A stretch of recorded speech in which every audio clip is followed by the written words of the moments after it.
कि अगर बीजेपी हैदराबाद के बल्दिया इलेक्शन जीतती है तो बीजेपी पुराने शहर के ऊपर एक सर्जिकल स्ट्राइक करेगी।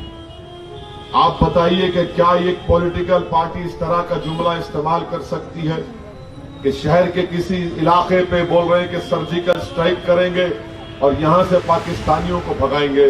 हम पूछना चाहते हैं कि प्राइम मिनिस्टर नरेंद्र मोदी और अमित शाह बताएं, 6 साल से आपकी हुकूमत है, आप क्या सो रहे थे? आपको नहीं मालूम कितने पाकिस्तानी यहां पर हैं?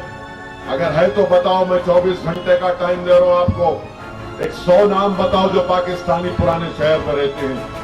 पुराने शहर में हिंदू भाई भी रहते हैं, पुराने शहर में मुसलमान भी रहते हैं, पुराने शहर में दलित रहते हैं, पुराने शहर में बैकवर्ड क्लास के लोग रहते हैं, पुराने सिख भाई रहते हैं, हर तबके का लोग रहते हैं।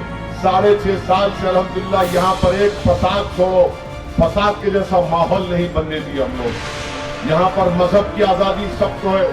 किसी का काम ये पूछकर नहीं किया जाता मजलिस की तरफ से कि आपका नाम क्या है, आपका मजहब क्या है। अरे मजलिस पर इल्जाम लगाने वालों फिरका परस्ती का क्या तुम नहीं जानते कि अकबरुद्दीन ओवैसी ने असेंबली में खड़े होकर लाल दरवाजे की मंदिर के लिए चीफ मिनिस्टर केसीआर से कहा कि उस मंदिर को 10 करोड़ रुपए दिए जाएं। आप बताइए काम मजलिस ने किया? बताओ बीजेपी वालों, तुम तो मस्जिद तोड़ते हो, तुम्हारा काम तोड़ने का और हमारा काम जोड़ने का है। ये काम मजलिस ने किया। जब अकबर ने ये काम किया तो राजमोहन दारुसलाम को आए, राजमोहन की आंखों में आंसू थे। राजमोहन आकर कहा कि साहब वो मंदिर के पूरे पुजारी लोग आके मिलना चाह रहे आपसे। राजमोहन लेकर आए उन लोगों को। ये नहीं जानते क्या? ये आवाम जानती है कि मजलिस काम करके दिखाती है और बीजेपी सिर्फ झूठे बातें करती है। बीजेपी सिर्फ नफरत फैलाना चाहती है। मेरी आपसे अपील है कि बीजेपी घर घर में लड़ाई लड़ना चाहती है। आज बीजेपी के पास दिखाने को कुछ नहीं है। लॉकडाउन की वजह से लॉकडाउन जब हुआ, मैं ये तनकीद की थी लॉकडाउन के ऊपर कि नरेंद्र मोदी ने गैर कानूनी कॉन्स्टिट्यूशन के खिलाफ लॉकडाउन किया और आज आप देखते हैं कि उस लॉकडाउन की वजह से इनफॉर्मल सेक्टर में 10 करोड़ से ज्यादा नौकरियां चले गई।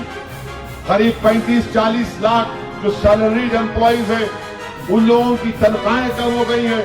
दुकान पर जाकर पूछो आप किससे क्या तुम्हारी आमदनी है, तो वो शर्माते बोलेगा कि पहले जैसी बात नहीं है।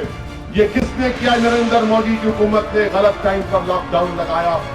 आज इनके पास इन सवालात का जवाब नहीं है। अरे नौकरियां दो तो बोलते रोहिंग्या आ गए, अरे नौकरियां दो तो बोलते पाकिस्तानी आ गए। अरे मजलिस लड़ रही है, जमहूरियत को मजबूत कर रही है मजलिस, तो बोलते मजलिस को वोट देना मुल्क के मुफाद में नहीं है। क्या मुल्क तुम्हारे बाप का है कि तुम इस तरह की बात करोगे? 60 साल से मजलिस इलेक्शन में हिस्सा ले रही है। आज हमारे 5 अरकान असेंबली बिहार में जीत कर आए। औरंगाबाद में मजलिस का मेंबर ऑफ पार्लियामेंट है। जमहूरियत पर यकीन है ना, और कहते मजलिस रैपिड इस्लामिज्म को फैला रही है। अरे मजलिस है तो रेडिकलाइजेशन में कमी हो रही है।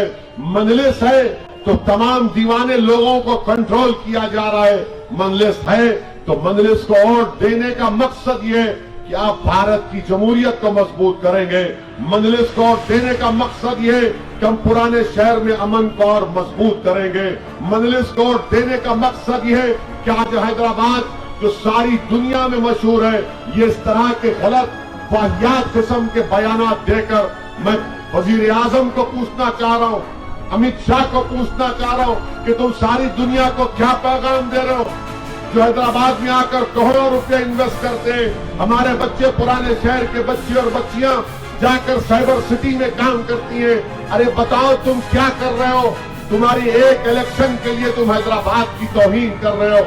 मुझे यकीन है कि ना सिर्फ पुराना शहर बल्कि हैदराबाद के तमाम हैदराबादी 1 दिसंबर के दिन बता देंगे कि बीजेपी को एक मुंह तोड़ जवाब यहां से मिलेगा। और इंशाअल्लाह ताला ये जो हमारे शहर में जो गंगा जमनी तहजीब है, जो कॉम्पोजिट कल्चर है, अरे हम कभी भी, मैं नहीं चाहता हूं, मैं आपको अपनी दिल की बात कह रहा हूं, मेरी पूरी कोशिश हमेशा से ये रही कि 1980 और 90 का माहौल कभी भी ना पैदा हो इंशाअल्लाह ताला। कभी ना पैदा हो। ये हम तमाम पूरे दौर से गुजर चुके हैं। अगर छोटा सा वाकया होता तो राजमोहन दौड़ कर जाते, अब्दुल रहीम दौड़ कर जाते, मजलिस के लोग दौड़ कर जाते, समझाते, लोगों की नाराजगी को कबूल करते, लोगों की गुस्से को का सामना करते। मकसद क्या है कि ये कभी भी नफरत ना पले, ये मजलिस के लिए काम किया। और हमको बोलते कि मजलिस हिंदुओं के खिलाफ है। राजमोहन को चौथी मर्तबा टिकट दिए और इंशाअल्लाह ताला डंके की चोट पर राजमोहन कारपेटर बनेगा इंशाअल्लाह ताला। कारवान से राजेंद्र यादव को 5 साल पहले दिए, स्वामी यादव को दिए। जामबाग से पी मोहन को दिए, रवि को दिए। ये बीजेपी को समझ में नहीं आ रहा कि कैसे इनसे मुकाबला किया जाए। नफरत क्यों है बीजेपी को? ये पार्लियामेंट का असदुद्दीन ओवैसी खड़े होकर ट्रिपल तलाक के कानून के खिलाफ दलाइल के साथ बीजेपी को एक्सपोज कर देता है कि मुसलमान महिलाओं के खिलाफ है। बीजेपी के खिलाफ CAA NPR NRC का कानून आया तो मजलिस ने उस कानून को फाड़ कर रख दिया मोदी के सामने। इनको इस बात की तकलीफ है। बीजेपी को तकलीफ इस बात की है कि पूरे शहर, पूरे हिंदुस्तान में, भारत में 200 म्युनिसिपल कॉर्पोरेशन है। एक ही वाहिद म्युनिसिपल कॉर्पोरेशन थी जिसने CAA NPR NRC के खिलाफ एक रेजोल्यूशन पास किया। इसलिए बीजेपी को नफरत है। ये नफरत करने वालों का साथ मत दीजिए, मोहब्बत करने वालों का साथ दीजिए, दिलों को जोड़ने वालों का साथ दीजिए। गंगा जमनी तहजीब को सही मानों में अगर कोई उस पर अमल कर रहा है तो उसका नाम मजलिस पार्टी है। इसीलिए मैं आपसे गुजारिश कर रहा हूं कि 1 दिसंबर के दिन सुबह के अवलीन सातों में आप अपने घर से निकलकर अपनी पार्टी, अपनी मताए अजीज को कामयाब करिए। पतंग के निशान पर आप मोहर लगाकर अपने इत्तेहाद को कामयाब करिए। शुक्रिया। अस्सलाम वालेकुम।